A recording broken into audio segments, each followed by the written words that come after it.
हार मानने वाला दीपक एक साधारण लड़का उत्तर प्रदेश के एक छोटे से गांव में एक लड़का रहता था। नाम था दीपक। दीपक कोई खास नहीं था। न बहुत तेज, न बहुत अमीर, न कोई बड़ा सपोर्ट। उसके पिता एक छोटे से मजदूर थे और माँ घरों में काम करती थीं। दीपक के सपने बड़े थे, लेकिन हालात बहुत छोटे। गांव के लोग कहते थे, इससे कुछ नहीं होगा, ज्यादा मत उड़, गिर जाएगा। लेकिन दीपक चुप रहता था। दीपक पढ़ाई में अच्छा नहीं था। 10वीं में फेल हो गया। उस दिन उसने अपनी मां को रोते देखा। पिता ने कुछ नहीं कहा, बस जमीन की तरफ देखते रहे। वही रात थी जब दीपक पहली बार टूट गया। उसने खुद से कहा, शायद मैं सच में किसी काम का नहीं हूं। यहीं से ज्यादातर लोग हार मान लेते हैं। लेकिन कहानी यहीं खत्म नहीं होती। पूरा गांव हंस रहा था। दोस्त मजाक उड़ा रहे थे। कोई बोला, अब क्या करेगा?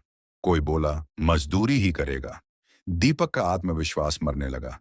लेकिन अंदर कहीं एक आवाज थी, अगर आज हार मान ली तो जिंदगी भर रोना पड़ेगा। एक दिन दीपक शहर गया। बड़ी इमारतें, तेज जिंदगी, लोगों की भाग दौड़। उसने खुद से पूछा, क्या मैं भी यहां जगह बना सकता हूं? उसी दिन उसने फैसला किया, अब हालात नहीं, फैसला मेरी जिंदगी बदलेगा। उसने फिर से पढ़ाई शुरू की। दिन में काम, रात में पढ़ाई। दिन भर होटल में बर्तन धोता, रात को किताब खोलता। नींद आती, आंखें जलती, लेकिन सपना जिंदा था। कई बार लगा छोड़ देता हूं, लेकिन हर बार मां का चेहरा याद आ जाता। संघर्ष आसान नहीं था, लेकिन दीपक रुक नहीं रहा था। इंटरव्यू दिया, रिजेक्ट। एग्जाम दिया, फिर फेल। पैसे खत्म, दोस्त छूट गए।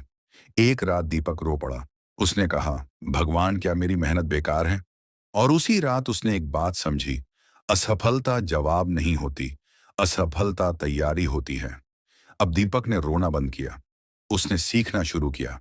गलतियों से, किताबों से, लोगों से। वो रोज खुद से कहता, आज थोड़ा बेहतर बनना है। धीरे धीरे आत्मविश्वास लौटा। स्किल बढ़ी, सोच बदली।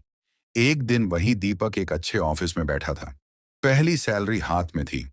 उसने मां को फोन किया, मां, अब आपको काम नहीं करना पड़ेगा। मां रो पड़ी। वो रोना दर्द का नहीं, गर्व का था। आज दीपक सफल है, लेकिन सबसे बड़ी बात, वो अहंकारी नहीं है। वो संघर्ष नहीं भूला। वो दूसरों को उठाता है। और कहानी का सबसे बड़ा सच, दीपक खास नहीं था, लेकिन उसने हार नहीं मानी। अगर दीपक कर सकता है, तो आप क्यों नहीं? अगर आज आप नीचे हैं, तो समझ लो ऊपर जाने की तैयारी चल रही है।